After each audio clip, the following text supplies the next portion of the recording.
Salutations à vous tous qui me suivez de partout. Ah oui, le Congo a connu des grands et de grands politiciens.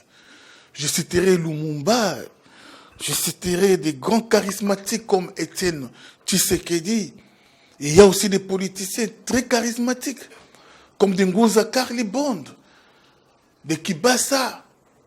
Ah oui, mais le charisme que je vois dans Félix Antoine Tshisekedi Bandeko Nangai, il dit qu'il est au-dessus de Lumumba, au-dessus de tous ces politiciens.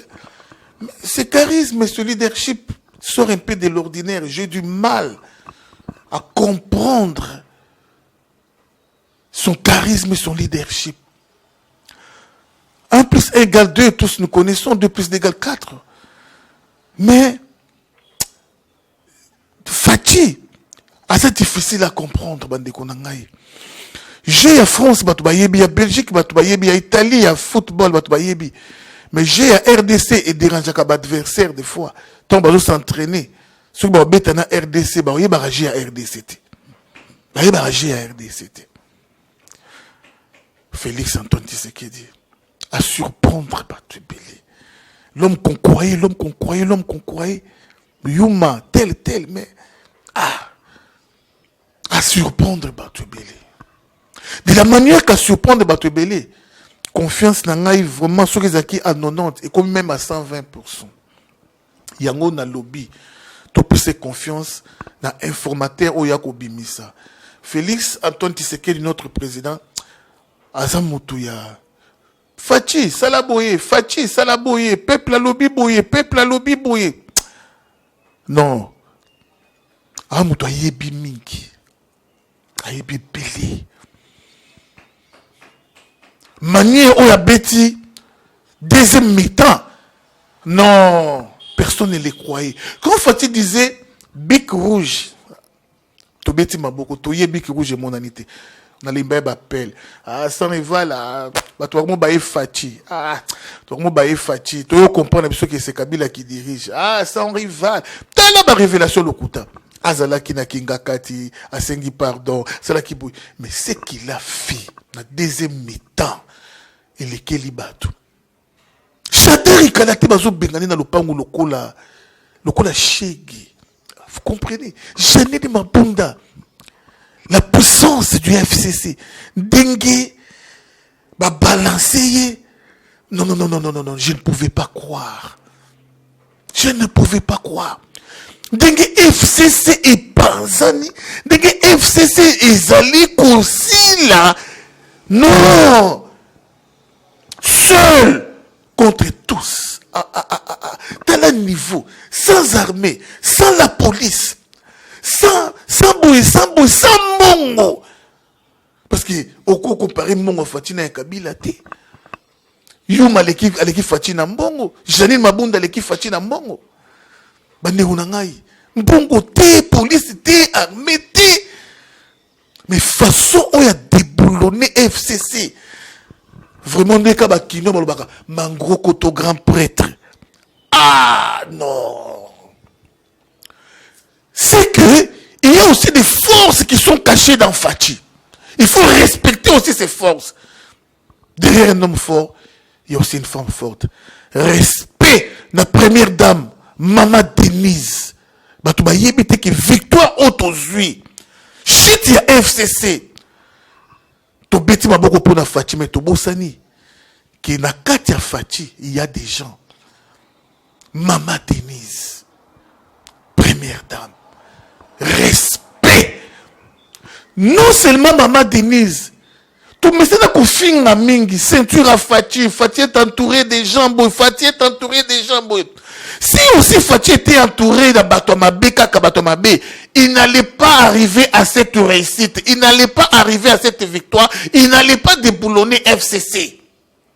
Tout cela, tout dit me rappelle Batouti. Oui, c'est vrai. Qui est ceinture à Fachi.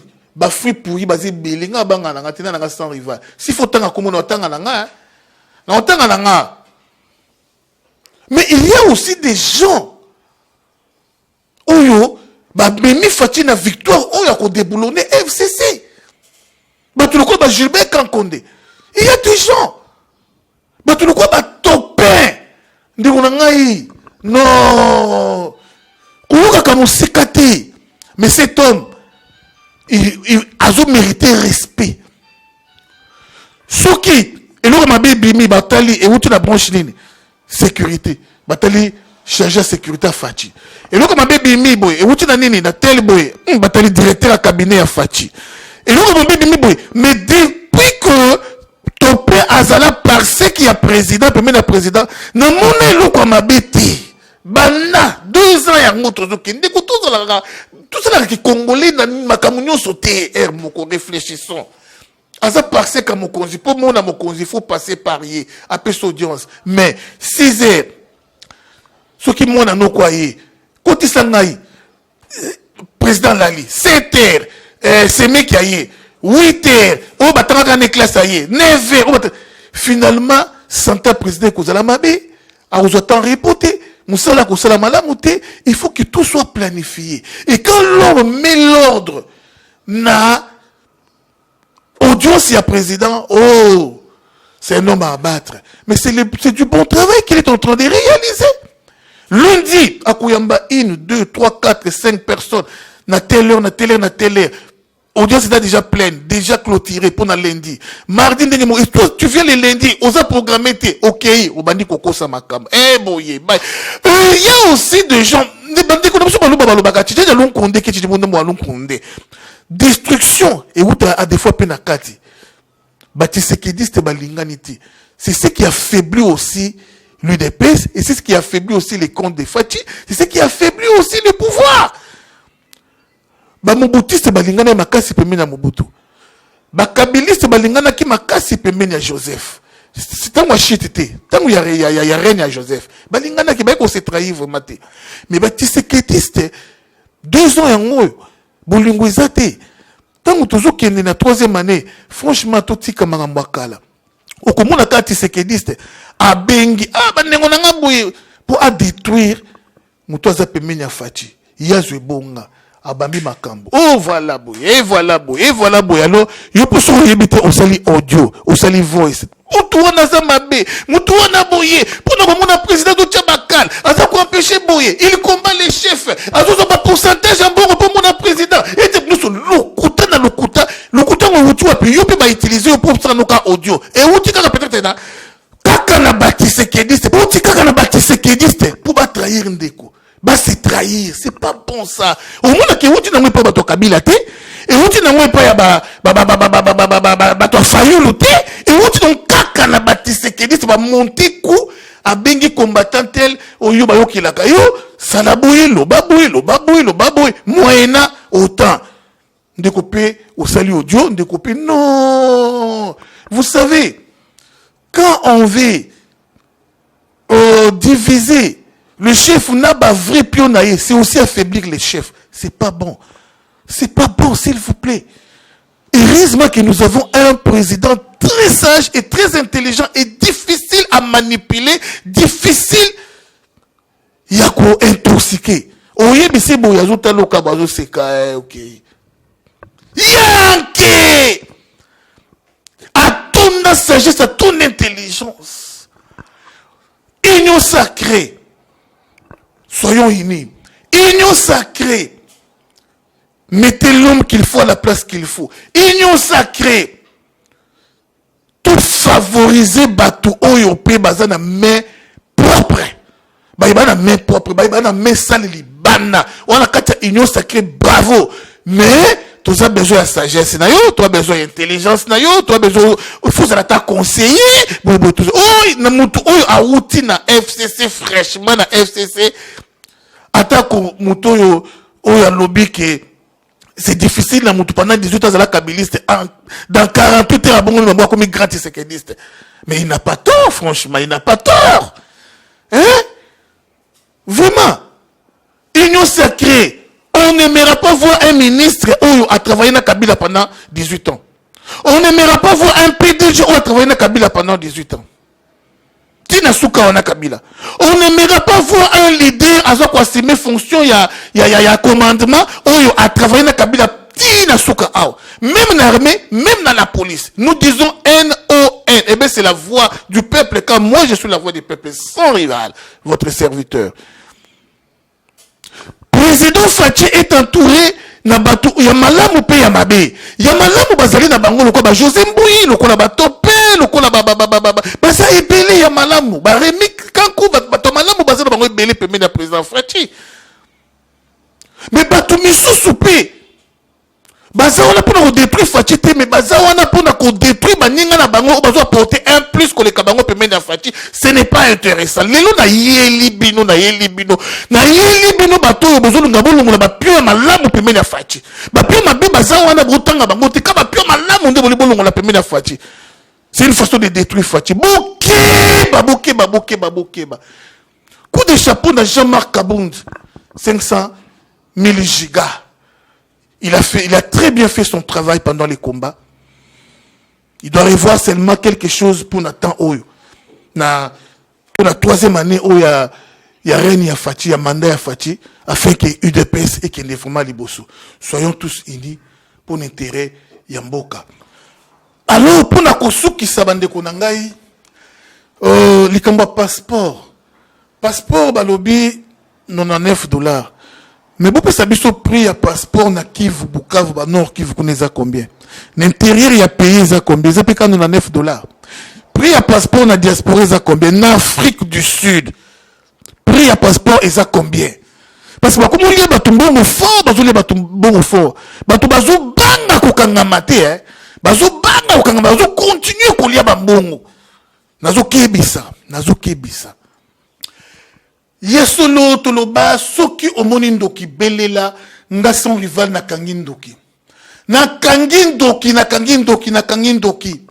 Ndoki eza nani ndoki ezali oyo opesi valeur honneur na mboka na kozwa ceinture ya champion du monde lokola Ilunga Makabu.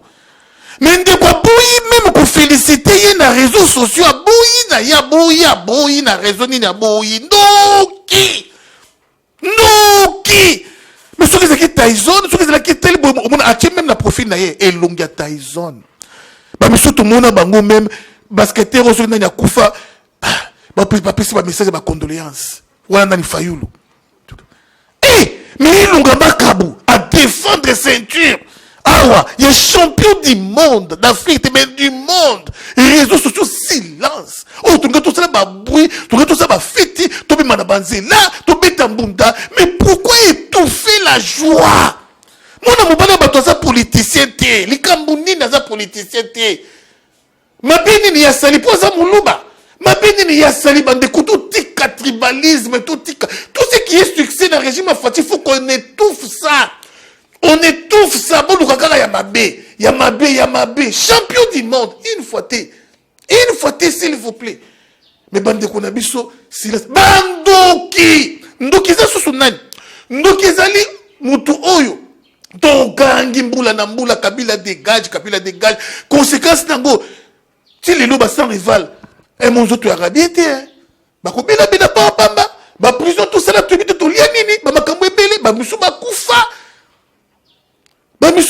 Tomba ba victime a perdu misala pour nani Kabila bimanamboka Kabila dégage. Mais Fachi a esungi Congo na bopete nyoso a dégagé Kabila atindike na Kolwezi na Lumbashi lobi bokoka Kabila zongi ne Rwanda mboka musuba wa yambete tobeta maboko te ndeko na ngai vraiment. Ozuluki kama ndoki ya Congo yeye wana oyo nyuso za contre Fachi ndoki mubaki ndoki kome kimpe ndoki oyo nyuso zo bulisa Fachi ndoki sorcier na chuluba mwena mufongo mwena chanda nchor. Na soki si awa na kopesa exemple oyo soki okena kingasanya suko tuni communicateur ya Kabila nini oyebi ba oyebi so lushima ba yebi so makolo kotambola okena kisensu kuna ba yebi lushima ba yebi makolo kotambola okena fin fond yakine bayebi lushima bayi makolo kotambola mais tuna bango ba communicateur nini ya fachi oyo yebi baye balekaka na TV oyo baza na matricule mipesa yo moko yano ndeko musala eloba na bandeli musala eloba inutile à routier sans rival bakal musala eloba merci Media Medina respect atana ndoto na robosa note oza awa mbote na baino so bolinga sans rival Marcel Ngoyi merci encore une fois na bino so bozu temps olanda ngai